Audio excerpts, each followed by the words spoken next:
Gentil pour le public quand même, parce que Ouais, j'imagine que votre expérience personnelle fait que c'est quand même 97% dans les bras. exactement. Allez, Philippe, Philippe Dupasquier qui porte le numéro- dossard numéro 4. qui est très bien parti du reste à l'intérieur, ainsi que Alors Musquin, c'est Michael Musquin, Musquin, qui est en tête exactement, ouais. sur la moto 85, Coulon derrière apparemment. avec la moto Cyril. 921, c'est ça, Cyril Coulon. Ouais, Et on avec- doit avoir un Américain, Mike Brown, le numéro 3, qui est derrière. Par contre, lui, Effectivement, Dupasquier est là, mais quatrième.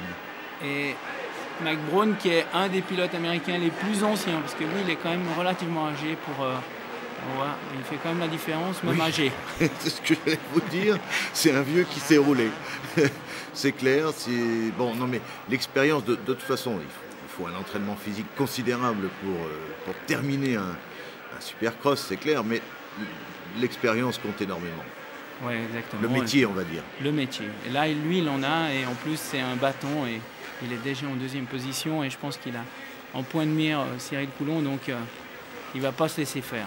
Alors un mot sur Michael Musquin, le numéro 85, c'est le frère du plus jeune pilote, je crois, de ce supercross qu'on a vu, il s'appelle Marvin Musquin, qui a 15 ans, s'est bien distingué à Bercy et ici à Genève, et qui nous a offert de très grands moments, mais plutôt sur la soirée de vendredi que sur la soirée de samedi. Donc Michael Musquin, c'est le grand frère, celui qui a emmené le petit frère sur les traces de la gloire. Et Cyril Coulon, sur cette moto 921, qui tient, mais qui effectivement, derrière, il a du lourd, on va dire. C'est-à-dire quelqu'un qui est justement peut-être un petit peu plus lourd que lui, peut-être un petit peu moins audacieux, mais qui est incroyablement plus capé, quoi, qui a beaucoup plus d'expérience, notamment de la gestion du temps, parce que là, on est sur une finale, et une finale, ça dure assez longtemps. Ouais, on va juste voir si Cyril arrivera à gérer le temps au niveau de cette finale, mais on voit quand même que, en tout cas, la progression de ces jeunes pilotes français est assez impressionnante, et on voit que déjà, ils ont acquis une technique vraiment super. Ça, je pense que c'est quand même grâce à la création de ce SX Tour de Jean-Luc Fouchet, et c'est clair que l'expérience, on peut l'avoir qu'en roulant, et il le démontre ce soir encore avec tous ces pilotes qui sont aux avant-postes et qui sont souvent devant de très très bons pilotes qui roulent aux États-Unis.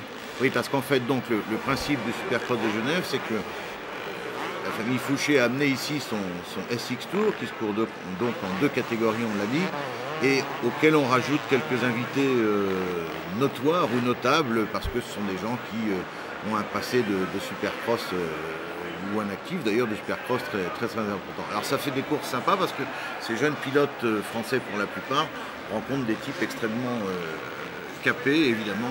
Non seulement ils courent devant des publics qu'ils n'auraient jamais espéré, mais ils courent avec des types, avec des pilotes formidables, qui leur apprennent le métier.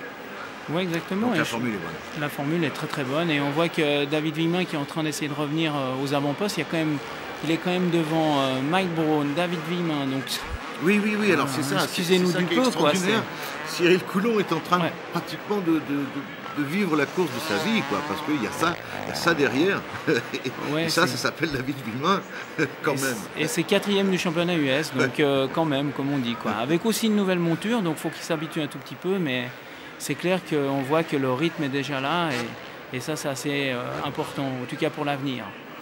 Et alors, David Villemin, qui est un petit peu habitué des départs, on va dire, moyens et des fins absolument impériales, et bien là, sa fin va, pour l'instant, elle n'est pas impériale, hein, parce qu'il n'arrive pas à remonter sur Cyril Coulon.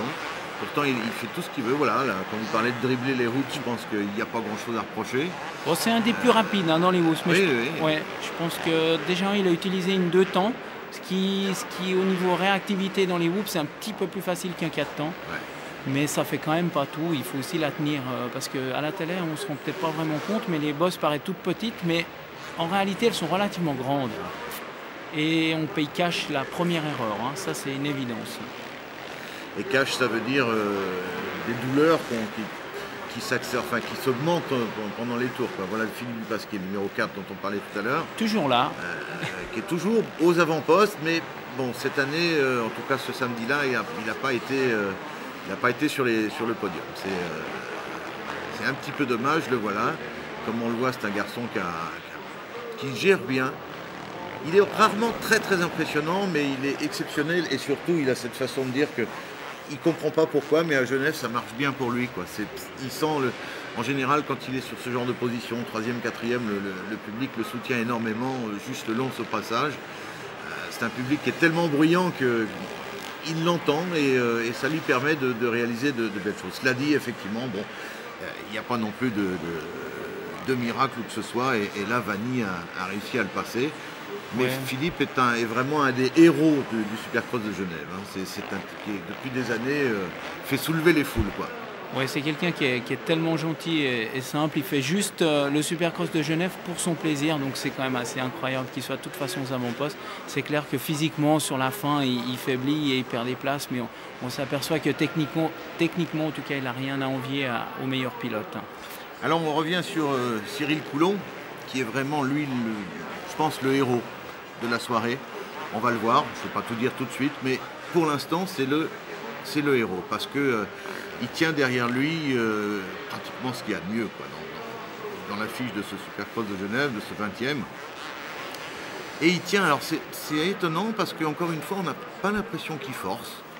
Mais c'est ce que vous disiez, Serge, c'est que ça c'est peut-être la télévision. Parce que sur la moto, on se fait du mal quand même, tout le temps. Non, mais c'est ce que j'expliquais, c'est simplement les enchaînements et on doit essayer d'être le plus souple possible sans trop se fatiguer. Plus on est raide sur la moto, plus on est contracté, plus on fait des efforts physiques, plus la distance sera difficile. Donc c'est clair qu'il faut essayer de se reposer, je dirais, entre les sauts. Et on voit que David est en train de faire le forcing pour revenir sur Mike Brown. Je pense qu'il va passer, hein, de toute façon. On a vu deux trajectoires différentes en sortie de cette courbe. Ça consiste aussi à pouvoir viser l'adversaire au prochain virage. Le voilà, Mike Brown. Alors c'est où David il temporise puis il se dit j'attends un petit peu la fin et j'essaierai de faire mes attaques à la fin, mais je pense que en tout cas Cyril a l'air très très très à l'aise et que derrière ça ne revient pas aussi fort que ça, quoi. C'est clair que pendant tous ces tours on s'est dit de toute façon, Villemain va les bouffer, il attend le dernier tour, peut-être même pour faire le spectacle. Ce qu'aurait été une idée. Hein. Ce qu'aurait été une très bonne idée. Ou c'est peut-être ce qu'il a pensé, et peut-être qu'à la fin, ça n'a pas fonctionné. Ça n'a pas exactement fonctionné comme il a voulu. Parce qu'effectivement, la résistance devant, elle est énorme. Alors voilà David Villemain dans ses œuvres, c'est toujours très très sympa à voir passer un garçon qui lui alors est totalement à l'école américaine, hein, et depuis des années. Oui, je pense que maintenant... Il fait même de rares apparitions en Europe, finalement. Il court plus aux États-Unis qu'ici. Il vient de passer. Hein. Il a fait un enchaînement un petit peu différent que Mike Brown, qui s'est un petit peu loupé avec l'attardé. Et on a tout de suite vu qu'on fait tout de suite la différence. Est-ce qu'il va réussir à revenir? Ça, c'est... Voilà, maintenant, il n'y en a plus qu'un devant, mais il est devant. Mais il est devant et on voit quand même que... Cyril qui arrive vraiment à faire le forcing sur la fin et qui a bien tenu physiquement, ce qui est relativement, je dirais, le plus compliqué en supercross. Pour pas, des fois on peut partir très bien et après on commence à physiquement avoir de la peine, on réussit mal les enchaînements et on perd tout de suite beaucoup de temps. Voilà, on a l'écart entre les deux pilotes de tête, donc Cyril Coulon devant qui vient de virer et David Villemain qui est suivi ici par la caméra. David Villemain qui encore une fois n'a pas... Il passe bien partout, il fait tout bien ce qu'il sait très très bien faire et probablement mieux faire que les autres. Mais bon, Cyril Coulon, une espèce de je sais pas, d'aura divine qui lui est tombée dessus et dont il se sert, quoi. Puis il fait pas d'erreur, il doit être bien dans sa tête. Et pourtant être bien dans sa tête quand on a ça derrière, c'est pas facile. Il a toujours fait des très bons départs, il a fait des belles courses, donc le départ est très très important, 13e tour. Donc allez Cyril, il ne reste plus beaucoup de temps, donc il faut absolument tenir ce rythme. On voit que David a quand même, peut-être dans les whoops, une petite différence. David rentre beaucoup plus vite, mais un peu moins bien vers la fin. Je pense que... Alors là, délire, hein, évidemment, dans la foule. Vous imaginez que des courses comme ça qui se terminent dans les derniers tours avec deux pilotes à 10 mètres l'un de l'autre, c'est ce qu'on vient chercher dans le Supercross. Et c'est ce qu'on a presque systématiquement à Genève. Ça, c'est génial. Ça, c'est génial. Il reste 2 tours. Donc là, il va bientôt être informé que c'est le dernier tour. Philippe qui a craqué physiquement et qui prend un tour. Mais quel... il ne revient pas. Hein. Il n'y a pas de... Ambiance de folie. Regardez, tout le monde se lève.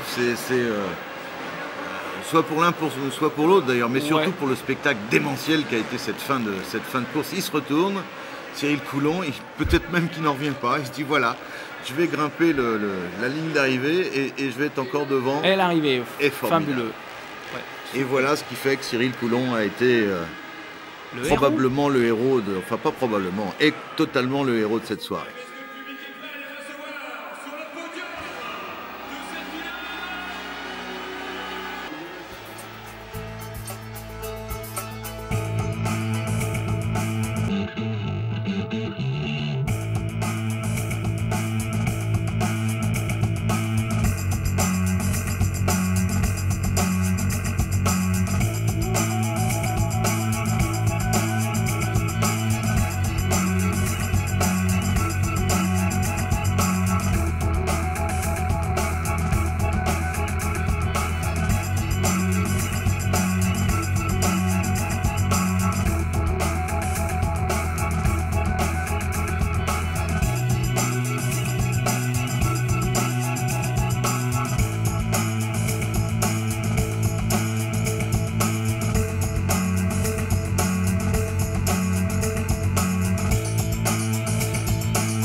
Alors Cyril Coulon, le voilà sur le podium, belle tête, et il est tout à fait digne de ses maîtres, bien entendu, Vuillemin et Tortelli.